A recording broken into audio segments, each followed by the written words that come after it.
I just harvested some of my purple barley, which I got from Baker Creek Rare Seeds. I am going to replace the barley with a summer crop. I think I'm going to do pepper. That's a good rotation because barley's a grass and pepper's a nightshade. They're not closely related. They don't tend to share pests or diseases. Always rotate your crops. But I figured I would take this opportunity to just show how I do a no-till system even with container gardening. I've been doing no-till for quite a long time now. I was kind of forced into a no-till model because I was gardening in a swamp that flooded all the time, and every time I would till, I would just end up with flooded out crops. So I started building up the soil through no-till practices, a lot of heavy cover cropping, growing out cover crops, and then chopping them and dropping them and allowing them to break down in place and just slowly building up the amount of soil over time. But one thing I've noticed with a lot of beginner gardeners is that many people think they have to dump out potting mix and soil from their container plants at the end of each season before they can plant something new.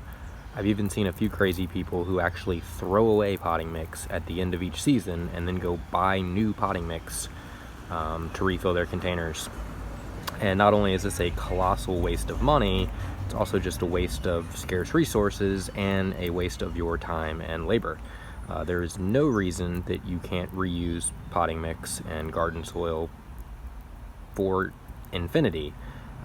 Occasionally you will have to amend it with fertilizer, or take a season to plant some type of nitrogen fixing legume. Sometimes you have to recondition potting mix and soil by adding beneficial microbes, fertilizers, but there's never a need to throw potting mix or container gardening soil away. You don't even have to dump it out. So I'm going to show you how I'm going to replace the winter barley that I grew for my chickens before I realized that the iron fist of my local fascist government was going to come down on me and literally take food off of my table. I was growing the barley for the chickens. There's no more chickens. I guess there's no need to have barley anymore. It was mainly I wanted to do a seed increase so that I could grow a lot of barley for the chickens in the future. So rather than rip up these barley plants that I just harvested, I'm just going to cut them at the base with pruning shears as low as possible. If you rip plants out of the ground, you are disturbing that soil system and disturbing all of those beneficial microbes in the soil, as well as potentially disturbing all kinds of arthropods, beneficial insects and such. So we're going to chop all of these at the base, and then we'll be right back. So you can see where the barley plants were. They have been chopped at the base, but we have left the stalks there. We have not ripped these out of the ground. We don't want to disturb all of the beneficial microbes in the soil. Also, we want those barley roots to break down over time and release the nutrients in them into the soil. There's also a random radish here that I didn't know was here. You can see the radish, and it is turned into this massive flower stalk. It's a pretty radish, but we don't want that to be taking away resources from what we're going to plant in here. So now we're going to take all the material that we just chopped down, and we're going to break this up into fairly small pieces and distribute that over the soil surface. So the barley that was growing here and the one radish plant that was growing here have not been pulled out of the soil. Their roots are still in place in the soil, but they've been chopped at the base as short as possible, and all of that material has been broken up into small pieces and distributed on the soil surface. You can see it's sitting a little bit higher than the lip of the pot, but that's okay because this is all going to break down fairly quickly, especially if you live in a warm, humid climate like I do. The barley stalks have a lot of carbon in them. The radish leaves have a good bit of nitrogen in them, and you always want a balance like that. I also have some comfrey right here, and comfrey is a great fertilizer plant. It is a hyper accumulator of a lot of different nutrients. It forms deep roots that pull nutrients deep from under the soil. This one's actually in a pot, so it's not doing that, but I need to get some comfrey in the backyard. This comfrey actually just volunteered here. I was digging up soil from the old garden, and there must have been a piece of a root, and it just ended up getting in here. But anyway, we're gonna put some comfrey leaves in here, and then we're gonna add just a little bit of actual fertilizer, just because I don't know the level of fertility in this soil. It's probably been a while since there was a nitrogen fixing legume in here. So we have a little bit of organic chicken manure. I used to get manure from my own organic chickens, but since I have been victimized by the powers that be, now I have to buy chicken manure. I still get a nice organic brand of chicken manure, but I pay money for it. Since the city tried to intimidate me into getting rid of my chickens successfully, I've probably spent $70 or $80 on chicken manure, and it's only been 2 or 3 months since I got rid of the chickens. You know, these governments like to talk a big game about how they care about climate change and all this type of stuff and sustainability, but at the end of the day, they really don't. There's nothing more sustainable than growing your own food. And while I've always been a large vegetable gardener, I only got into chickens a couple years ago because my mom wanted them, and the eggs are great, but the unsung real benefit of chickens is that you have a fertilizer factory. You can take all of your food scraps, all of your plants that get damaged by bugs, anything that would otherwise be waste goes to the chickens, and they turn waste scraps into great organic fertilizer. But since we don't have the chickens, we're adding a little bit of chicken manure from the store. And then I have a bag of black cow here just to kind of distribute over the surface here.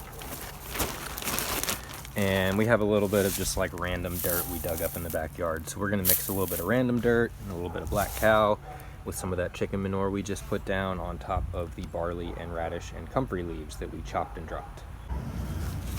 So we have distributed some random dirt from the backyard with some of the black cow, and we've made a little hole for our transplant. You could also direct seed a crop here if you wanted to. I just happen to have some pepper transplants that need to go into the ground. The one thing to think about here is that this is going to be hot for a little while because you have green and brown material breaking down simultaneously in the presence of moisture. This is going to produce heat, but it's 95 degrees every day now anyway. So we're in the heat season of summer where we're only planting things that are quite heat tolerant. So I wouldn't worry too much about that. And in the winter, that could be a great benefit. If you're mixing greens and browns in a no-till system in the winter, you're going to be keeping your crops a little bit warmer than otherwise. So we have our little pepper transplant. We started these seeds on January 14th. Some were faster than others. This was one of the slower peppers. So I'm gonna put the phone down so I can carefully pull this out of the pot. So as you can see, where we had barley and radishes growing just a few minutes ago, we now have a pepper growing. We did not disturb the soil. We did not dump the potting mix out of the container and go buy new potting mix. We didn't even yank the plants out of the ground. We just chopped everything at the base, took that material, broke it up, spread it on the surface, added a little bit more soil on top, potting mix, manure, a little bit of fertilizer, and now we've stuck our new plant in there. So there's no delay of time. We didn't waste any time. We didn't have a period where the pot was fallow and nothing was growing in it. We went right from harvesting one crop to planting the other. This is a way that you can do a no-till system with containers. So hope you learned something today. If you only learned one thing, hopefully it was that you should never, ever, ever throw a potting mix. Just make sure you rotate your crops. Don't grow plants from the same family in the same spot back to back. We had barley in here, which is a grass, in the winter, so we would not have wanted to put something like corn or rice in here because those are summer grasses. So we switched families. We put a nightshade in here, and then when this pepper is done, come frost, we'll replace it with something else. In the winter, it'll probably be carrots or lettuce, something that's not related to peppers or barley. And then maybe 5 or 6 seasons later, we'll have another, grass plant in here, like a barley, a wheat, a rye, a rice, a corn. But I'm going to try not to have anything in the grass family in this spot for at least 5 or 6 crop rotations. So that is how you can do a no-till system using containers. And we're going to repeat this process for the remaining winter crops that are here. So we have some lettuce that's gone to seed. We'll probably chop most of that lettuce at the base. We'll eat the lettuce. We'll get some medicinals from the sap. Flowering lettuce tends to produce a white sap that has some medicinal properties. And once we've chopped that lettuce at the base, we're going to do the exact same thing. Add a little bit of potting mix, soil, manure, fertilizer, whatever you have, and then we're going to plant something else there. You can see all these peppers. That's how we did these. All winter this was carrots, radishes, and lettuce, and when those were all harvested, again, everything was just chopped at the base. Any material that wasn't edible was just left to break down on the soil surface. Put a little bit of soil on top and plant something new. You can see some of our peppers are really starting to produce.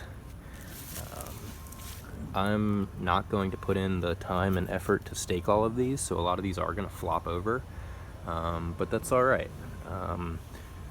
I save seed every year, so by not babying these plants and not staking them, I'm going to be selecting for plants that have a more compact, sturdier habit, as opposed to the tall, spindly types of plants that flop over.